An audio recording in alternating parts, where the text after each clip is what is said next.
Nah, mudah-mudahan kalau Anda sholawatan jangan seperti orang nyanyi. Ini bukan soal nyanyi, ini bukan budaya.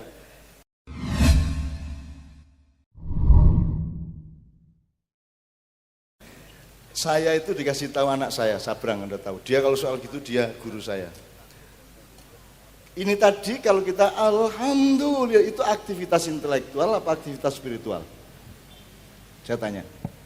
Ini tadi kegiatan akal apa kegiatan batin? Harus jelas. Kalau tidak dengan kesadaran dan pengetahuan yang jelas, maka akurasinya juga kurang.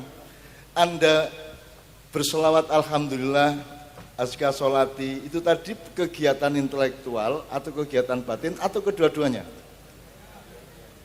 Prosentasenya lebih pada spiritualnya apa intelektualnya? Kalau Anda sholat, itu pakai pertanyaan intelektual enggak? Misalnya Allahu Akbar, ngopo tuh tak ngene barang ngopo tuh ya? Ngos aneh-aneh wae jenengan niku gitu ya. Kok olah Allahu Akbar? Kok ngene? Kok enggak gini? Anda pernah enggak nanya-nanya gitu? Apa rukuk, aduh, ngopo dadak rukuk bareng, mbok wis yang penting hatiku tenanan, gitu kan? Jadi Anda sholat itu Anda pertanyakan enggak secara intelektual? Enggak toh? Karena dia urusan cinta dan spiritualitas. Nah, kalau kita ambil omongan anak saya tadi, dia melihat ada penelitian gini. Dalam 1 detik manusia itu bisa menyadari atau menampung 40 frame. Jadi misalnya saya ndelok set, oh ada jagung, ada kacang, ada gedang, ada lepek, ada teh, ada kopi, ada 40 semua dalam 1 detik. Sementara pada 1 detik yang sama, bawah sadar kita, yaitu permukaan dari spiritualitas atau ruang batin kita, itu menampung 1,2 juta frame. Jadi bandingannya 40 di atas kesadaran, 1.200 di bawah sadar. Karena yang di bawah sadar ini enggak dari telinga mata langsung masuk, enggak pakai akal, langsung masuk. Tadi ketemu apa, enggak sadar, pokoknya bung, langsung masuk bawah sadar, dan itu kapasitasnya 1,2 juta. Nah teman-teman sekalian, ketika Anda ambil keputusan, itu berasal dari yang 40 apa yang 1,2 juta? Nah ini pertanyaan pertama yang harus Anda bawa ke dalam diri Anda masing-masing dulu. Kowe saiki milih lagu kae, milih game kae, kuwi mergo jare-jarene apa kowe wis ngecek dhewe nganggo akalmu?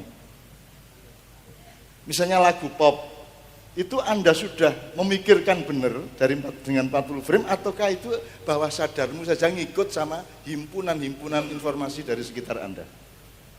Coba Anda pelajari diri Anda sendiri. Jangan-jangan kok kowe milih bojo saka ngisor lho. Ora kok pikir sik. Jarine ayu, jarine ngene, jarine ngono. Mergo kiwa tengenmu ngomongi ngono kuwi, gitu ya. Nah, teman sekalian, saya tanya kembali. Tadi kita sholat alhamdulillah itu kita memikirkannya misalnya maknanya apa pakai akal. Tapi bahwa kita melakukan itu sebenarnya bukan pekerjaan intelektual tapi pekerjaan spiritual. Sekarang coba satu pertanyaan lagi Pak Muzamil. Bapak, kalau orang kita sekarang ingat macam-macam ya, sampai kita jadi sarjana, beliau mengatur listrik se-Jawa Tengah DIY. Itu kan ada di struktur saraf-saraf otak, memori, kesadaran, betul enggak? Nanti kalau sampean sudah meninggal dunia, kan ini semua hancur Pak. Itu masih ada enggak itu ingatan itu? Masih ada enggak? Data-data yang kita simpan di otak itu masih ada enggak? Enggak ada. Oke. Jadi ketika sampean ketemu sama Mungkar Nakir, siapa Tuhanmu? Man Rabbuka? Yang jawab siapa? Yang jawab bukan akalmu terus ke mulutmu, tapi spiritualitasmu, entah pakai mulut entah tidak, kita nggak tahu.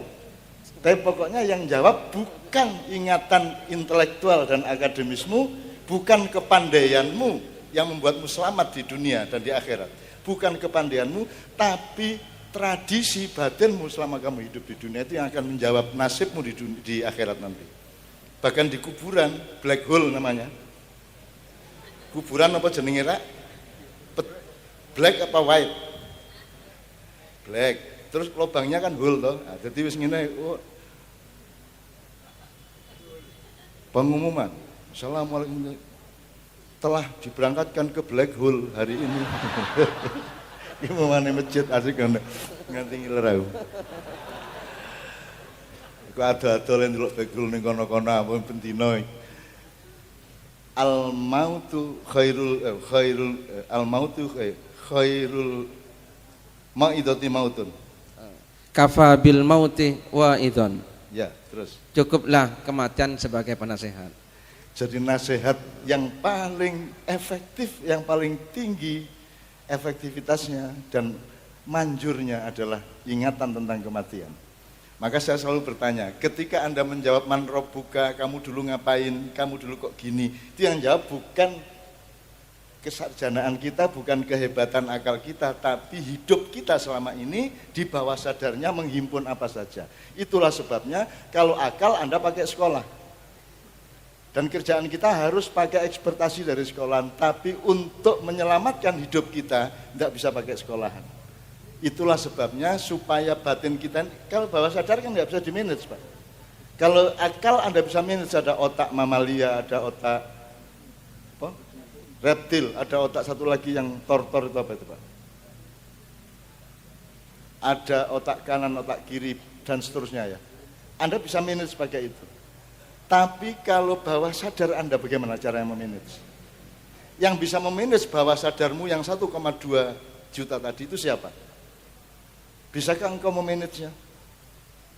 Karena isinya kan raka-rukaruan, blakrak kayak isinya itu sembarang ngono, raka-rukaruan. Maka harus ada komposernya, harus ada manajernya, harus ada pendamainya, harus ada yang melakukan puzzling atas semua frame-frame dan substansi yang ada di bawah sadarmu. Nah, yang bisa melakukan itu hanya Allah melalui muluk atau malaikatnya. Kira itu Sambil. Nah, itulah gunanya Anda sholawatan, itulah gunanya Anda wiritan, itulah gunanya Anda ingat Allah. Karena ingat Allah bukan soal kesadaran akal tok, tapi nomor satu adalah bahwa Anda memohon kepada Allah agar mengaktifasi malaikat-malaikat Anda untuk mengatur bawah sadar kita itu. Sehingga dia kompatibel terhadap kehendak Allah Subhanahu wa taala. Kan begitu jelas ya. Makanya kalau di sini jalannya iman, kalau di sini jalannya ilmu, kan begitu. Jelas ya Mas ya. Nah, mudah-mudahan kalau Anda sholawatan jangan seperti orang nyanyi. Ini bukan soal nyanyi, ini bukan budaya. Kita misalnya wiritan itu bukan budaya. Jadi kalau Kiai Kanjeng misalnya membawakan apa, Anda jangan seperti mendengarkan